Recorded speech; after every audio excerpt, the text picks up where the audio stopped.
नमस्कार। और इस वक्त मैं हूँ Indo Agri Future Food International Conference में, और यहाँ पर अलग अलग कमोडिटीज़ पर बहुत डिटेल में बातचीत हो रही है। और इस वक्त हमारे साथ एक बेहद ख़ास मेहमान हैं। हमारे साथ हैं पतंजलि फूड्स के CEO संजीव अस्थाना साहब।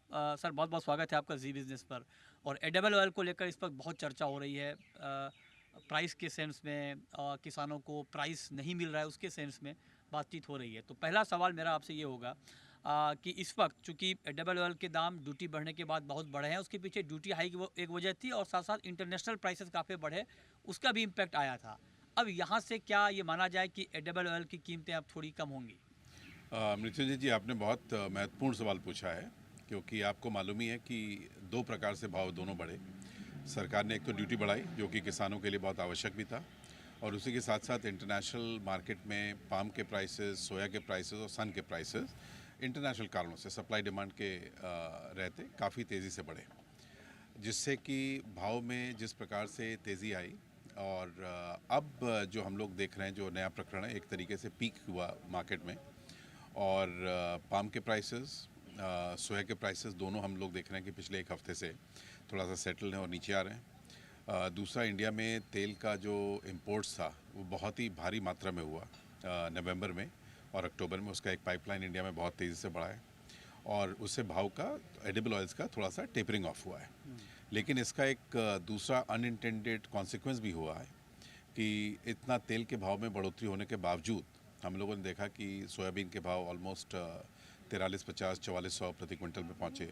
मस्टर्ड का भाव उस प्रकार से नहीं बढ़ा जो कि एक अनुमानित था। सोयाबीन की क्रॉप बहुत अच्छी है इस साल, और सरकार ने एक प्रकार से बोला भी था कि हम लोग करीब 3 मिलियन टन तक प्रोक्योरमेंट के लिए सरकार रेडी थी, और उसमें थोड़ा सा कमी बेशी रही एक प्रकार से। तो अभी थोड़ा सा ऑयल सीड के ऊपर प्रेशर है। तेल के भाव थोड़ा सा टेपर ऑफ कर रहे हैं, जो कि एक अच्छा है कंज्यूमर्स के लिए और इंडस्ट्री के लिए।